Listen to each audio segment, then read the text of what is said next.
Hello everybody. मैं नितेश और आप देख रहे हैं आपका अपना YouTube channel legal Baba.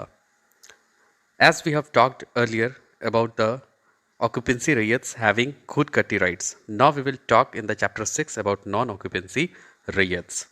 So in section 38 initial rent and lease of non occupancy rayat, तो 38 सेक्शन क्या कहता है? Initial rent and lease of non occupancy raiyat. तो हम लोग जब देखे थे ऑक्यूपेंसी रैयत जिसका खूट खट्टी राइट्स होता था, तो वो क्या करते थे? सेक्शन 37 में डील किया था चैप्टर 5 में। तो वहाँ पे क्या था कि उन लोगों का किस तरह का राइट था और 20 साल के अधिकार को कैसे उन लोगों ने हासिल किया था जब कमेंसमेंट ऑफ द छोटा नागपुर टेनेंसी एक्ट 1908 लागू होने से पहले 20 साल पहले वो क्या किए थे? उसका जमीन का कागज बना लिए थे और इस तरह से वो क्या किए? अपना जमीन को अधिग्रहित करके खूटकट्टी राइट्स हासिल किए थे।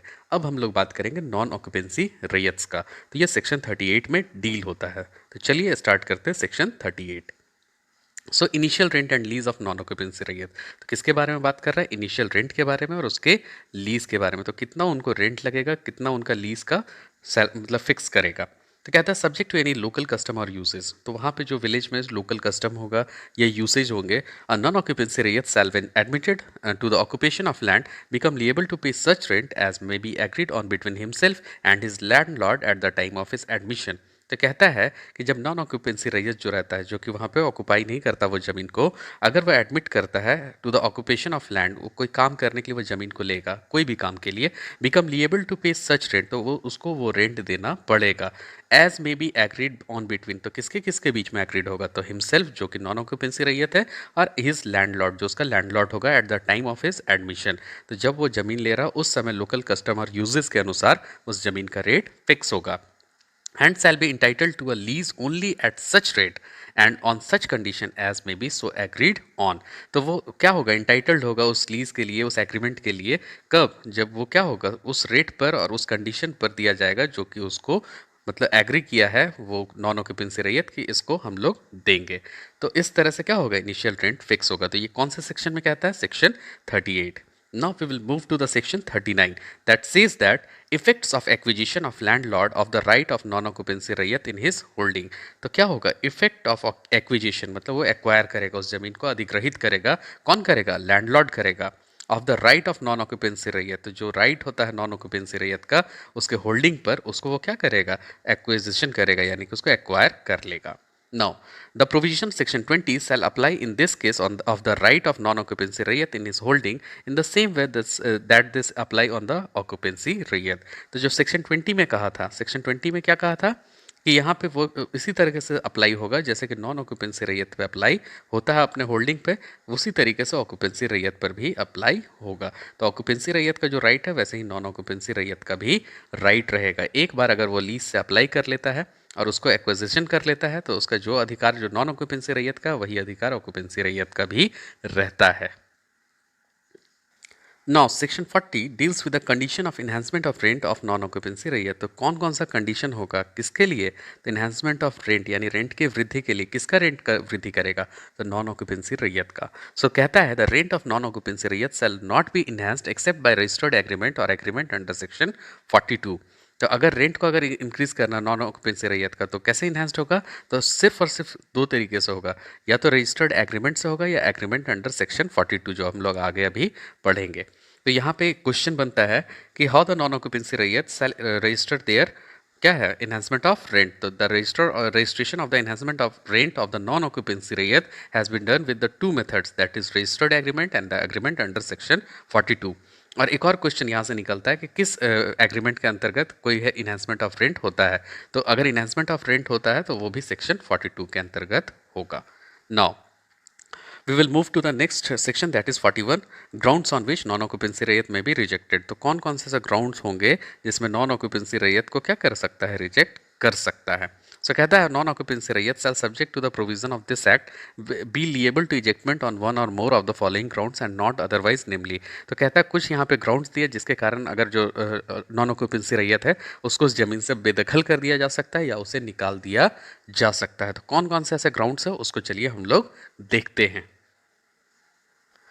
सो first ground is that on the ground that he has fail to pay an arrear of rent. तो पहला ग्राउंड क्या है कि अगर वो एरियर अगर रेंट का जो होगा वो पे करने में फेल हो जाएगा, fail to pay the arrear of the rent. तो पहला कंडीशन हो गया फॉर टू एग्रीकल्चर ईयर, दो agriculture year with in 90 days after the commencement of the third agriculture year. तो 90 डेज के विद इन में वो क्या होगा, दो एग्रीकल्चर ईयर को पेमेंट रेंट का करने में फेल हो गया होगा। कितना, 90 डेज के विद इन या थर्ड एग्रीकल्चर ईयर के कमेंसमेंट के पहले, हाँ पहले।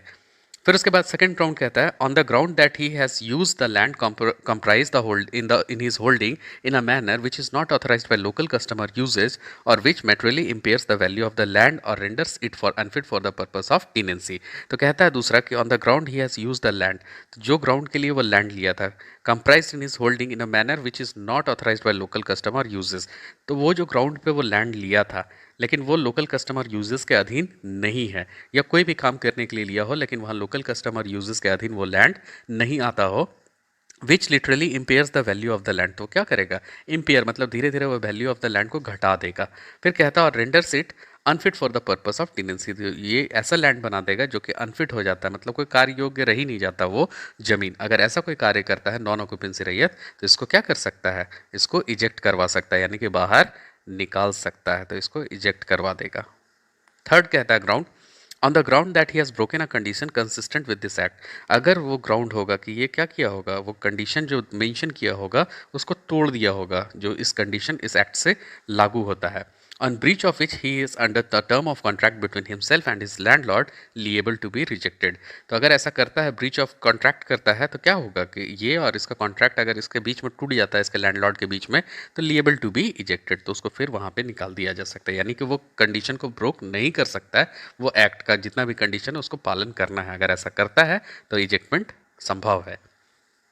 फोर्थ कहता है where he has been admitted to occupation of the land under registered lease. तो क्या किया, एडमिटेड टू ऑक्यूपेशन, वो अपने ऑक्यूपेशन के लिए एडमिट करता है, वो ज़मीन को अधिग्रहित करता है जो रजिस्टर्ड लीज वो दाखिल किया उसके अनुसार, on the ground that the terms of the lease has expired. तो जिसके लिए वो एडमिट किया था ऑक्यूपेशन के लिए, उसका लीज अगर एक्सपायर्ड हो जाएगा तो भी इजेक्टमेंट संभव है। और लास्ट कहता है on the ground that he has refused to agree to pay a fair and equitable rent determined under section 42। तो जो अगर ये रिफ्यूज़ कर जाएगा क्या करने के लिए, तो agree to a fair equitable rent, तो जो फेयर रेंट होता है या इक्विटेबल रेंट है इसको पे करने के लिए क्या करेगा, रिफ्यूज़ कर जाएगा। डिटरमाइंड अंडर सेक्शन 42, तो वो रेंट कहाँ पे डिटरमाइन होता है, सेक्शन 42 में डिटरमाइन हो रहा है। और that the term which is entitled to hold such rent has expired, तो जो रेंट अगर इंटाइटल्ड होगा, वो रेंट अगर एक्सपायर्ड हो गया होगा तो भी इजेक्टमेंट संभव है। तो इन फॉलोइंग 5 ग्राउंड्स पे ही इजेक्टमेंट पॉसिबल है, किसका, नॉन ऑक्यूपेंसी रैयत का। Now, section 42 condition of ejectment on ground of refusal to agree pay a fair and equitable rent. तो जो अभी पहले हम लोग डिस्कशन कर रहे थे जैसे सेक्शन 42 में यहाँ पर कि ये इजेक्टमेंट क्या होगा, कंडीशन ऑन द ग्राउंड, अगर वो रिफ्यूज कर जाएगा agree to pay a fair and equitable rent, तो अगर वो एग्री जो किया था फेयर और इक्विटेबल रेंट का, अगर वो रिफ्यूज करेगा इसको पे करने से, तो क्या होगा, उसका इजेक्टमेंट पॉसिबल है। सो पहला कहता है यहाँ पे a suit for ejectment on the ground of refusal to agree to pay a fair and equitable rent shall not be instituted against a non-occupancy rayyat unless the landlord has tendered to the rayyat an agreement to pay the rent which is demand and the rayyat has within 6 months before the institution of the suit refuses to pay the execute the agreement। ठीक है, अब यहाँ पे कहता है कि अगर कोई इजेक्टमेंट अगर पॉसिबल है ये ग्राउंड पे, कौन सा ग्राउंड पे, तो refusal to agree to pay a fair and equitable rent, अगर ये ग्राउंड है इसको रिफ्यूज कर रहा है, एग्री नहीं कर रहा है इस पे, तो क्या होगा, shall not be instituted against non occupancy raiyat, तो इसको इंस्टीट्यूट नहीं कर सकते ऑक्यूपेंसी रैयत पे, अनलेस, कब इंस्टीट्यूट करेंगे, तो the landlord has tendered to the raiyat an agreement to pay the rent. तो लैंडलॉर्ड क्या करेगा, एक एग्रीमेंट जो रैयत के साथ बनवाया है उसको पे करने के लिए कहेगा, विच डिमांड्स एंड द रैयत विद इन 6 मंथ, तो वो डिमांड करेगा उसको पे करने के लिए, कौन करेगा डिमांड, लैंडलॉर्ड करेगा, किससे करेगा, नॉन ऑक्यूपेंसी रैयत से करेगा, एंड द रैयत with in 6 month before the institution of the suit. तो 6 महीने के पहले, ये क्वेश्चन बनता है कि कितने महीने पहले वो कर सकता है रैयत इंस्टीट्यूशन ऑफ द सूट, तो 6 महीने पहले, जब अगर लैंडलॉर्ड अगर एग्रीमेंट के लिए बात करेगा तो उसके 6 महीने पहले refuse to execute the agreement, तो अगर ऐसा रिफ्यूज कर जाता है तो इजेक्टमेंट उसका पॉसिबल है। तो 6 महीने के पहले इंस्टीट्यूशन ऑफ द सूट के पहले रैयत क्या करेगा, उसको वहाँ पे बात रखेगा, और उसके बाद अगर ये बात नहीं होता है, अगर लैंडलॉर्ड से बात नहीं बनती है और वो रिफ्यूज़ कर जाता है फेयर इक्विटेबल रेंट पे करने के लिए, और फेयर इक्विटेबल रेंट अगर पे नहीं करता तो इजेक्टमेंट पॉसिबल है। Now a landlord designing to tender an agreement to a raiyat under this section. अब लैंडलॉर्ड क्या कर रहा है, डिजायर मतलब वो चाह रहा है to tender an agreement to raiyat under the section shall fit file it in office of the deputy commissioner for service of the raiyat. अगर उसको लगता है रैयत को कि नहीं मतलब मनमानी तरीके से क्या कर रहा है, रेंट का मांग कर रहा है, तो वो रैयत क्या कर सकता है, डिप्टी कमिश्नर के ऑफिस में एक क्या कर सकता है, एग्रीमेंट के लिए फाइल कर सकता है ऑफिस में, कोई मतलब उसके अगेंस्ट केस फाइल कर सकता है या उससे संबंधित कोई तथ्य को रख सकता है।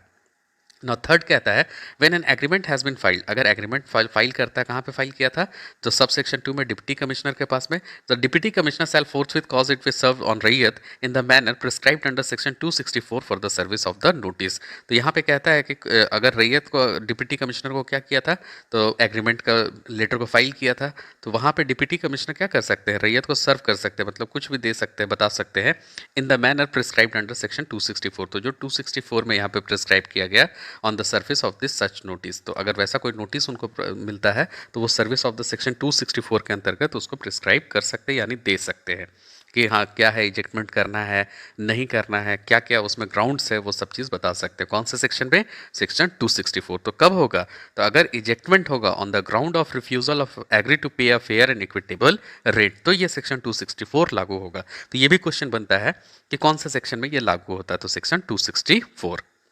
So, when an agreement has been served on Rayat under subsection 3, the agreement shall for the purpose of this section be deemed to have been tendered। तो कहता है कि अगर एग्रीमेंट सर्व होता है, किसको सर्व करता है, रैयत को, यानी रैयत को देता है। कौन देते हैं, तो डिप्टी कमिश्नर अंडर सबसेक्शन कौन सा 3 में, the agreement shall for the purpose of this section be deemed to be have tendered. तो ये मतलब उसको क्या होगा, मिल जाएगा, यानी कि ये मान के चला जाएगा कि इसको प्राप्त हो चुका है और इसके अधीन कार्रवाई की भी जा सकती है।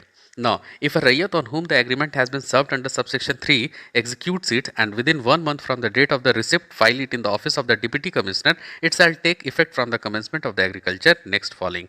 ठीक है, तो अब यहाँ पे कहता है कि अगर रैयत एग्रीमेंट को पा लिया, यानी कि सर्व्ड उसको हो गया, सबसेक्शन 3 के अंतर्गत यहाँ से क्या हो गया, इसको यहाँ पे सर्व कर दिया गया, यानी कि उसको प्राप्त हो गया, तो ये क्या करेगा, एग्जीक्यूट करेगा, execute it and within 1 month from the date of receipt. तो एक महीने के विद इन, जो प्राप्ति का तारीख होता है उसके एक महीने के with in file seat in the office of the deputy commissioner. तो उसको कहाँ फाइल करना होगा, अपना जो भी ग्राउंड है जो बताना है उसको फाइल करना होगा डिप्टी कमिश्नर के पास में। So it shall take effect from the commencement of the agriculture year next following. तो जो अगला एग्रीकल्चर ईयर शुरू होगा उस समय से ये लागू होगा, जो भी डिसीजंस होंगे या फिर जो भी उसके तथ्य को रखकर माना जाएगा वो अगले एग्रीकल्चर ईयर से लागू होगा।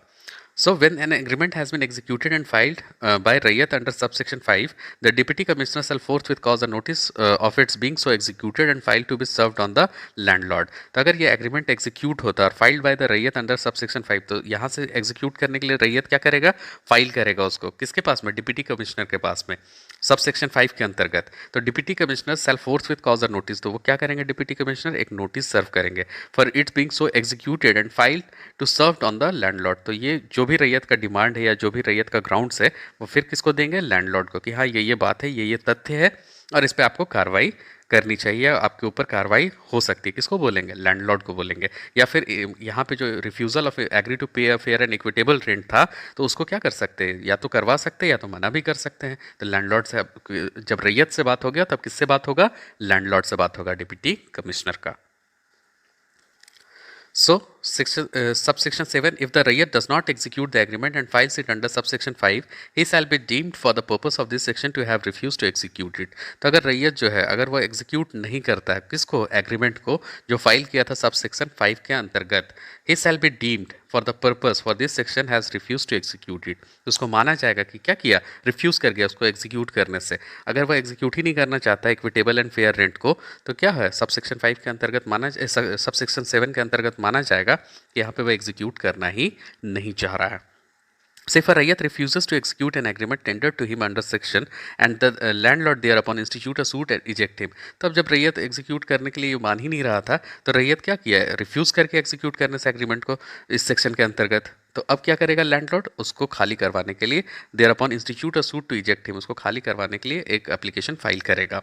सो the deputy commissioner shall determine what rent is fair and equitable for holding. तो वहाँ पे डिप्टी कमिश्नर डिटरमाइन करेंगे यानी निर्धारित करेंगे कि कितना फेयर और इक्विटेबल रेंट इस होल्डिंग का होना चाहिए था, क्योंकि वो तो रैयत जो था वो एग्जीक्यूट करने से एग्रीमेंट को मना कर दिया था, तो लैंडलॉर्ड बोलेगा ही कि इसको इजेक्ट कर देना है। तो अगर ऐसा होता है तो फिर डिप्टी कमिश्नर आएंगे और वो कहेंगे कि कितना फेयर और इक्विटेबल रेंट है इस होल्डिंग का। अगर वो मानता है तो ठीक है, नहीं तो फिर इजेक्शन पॉसिबल हो सकता है। So if the Rayyat agrees to pay the rent so determined, he shall be entitled to remain in the occupation of his holding at the rent for the term of 5 years from the date of the agreement।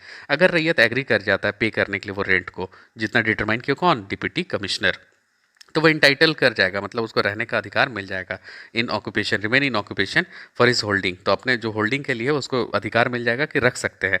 That the rent for a term of 5 year, 5 year के लिए जो rent है term उस पर agree करता है। तो from the date of the agreement, तो जो डेट बना है एग्रीमेंट का उससे जो 5 साल के लिए जो रेंट निर्धारित हुआ है, अगर वो करने के लिए तैयार हो जाता है पे, तो फिर वो ऑक्यूपेशन ऑफ द होल्डिंग बन सकता है, यानी कि वो लैंड का इंटाइटल्ड उसको मिल सकता है। But on the expiration of that term shall be liable for ejectment. तो 5 साल जैसे कंप्लीट हो गया, उतना दिन तो पे किया, तो शैल be liable to for ejectment. तो आगे एग्रीमेंट बढ़ता नहीं है तो इजेक्ट कर सकता है। On the second ground mention in clause E of section 41, तो जो ई क्लॉज था सेक्शन 41 का, unless he has acquired a non right occupancy. तो ये क्या करेगा, राइट ऑफ ऑक्यूपेंसी अगर एक्वायर कर लेगा तो ये सेक्शन लागू नहीं होगा। अगर राइट ऑफ ऑक्यूपेंसी एक्वायर नहीं किया है तो ये सेक्शन 41 ई के द्वारा ये इजेक्टमेंट पॉसिबल हो सकता है।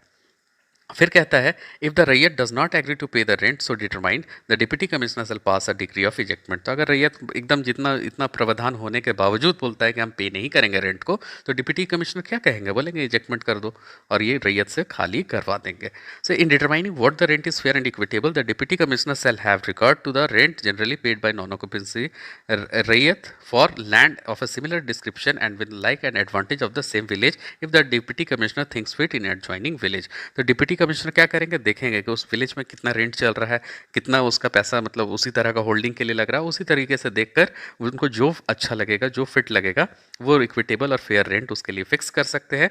और ये क्या है कि in regard to the rent generally paid by non occupancy raiyat for the land similar description, तो जो नॉन ऑक्यूपेंसी रैयत वहाँ के सेम डिस्क्रिप्शन के लिए लैंड का रेंट पे कर रहे हैं, उसी के तरीके से वो फेयर और इक्विटेबल रेंट डिप्टी कमिश्नर वहाँ पे लगा सकते हैं with the like advantage the same village as deputy commissioner thinks fits in adjoining village. तो जो डिप्टी कमिश्नर को लगेगा वही फेयर एंड इक्विटेबल रेंट होगा।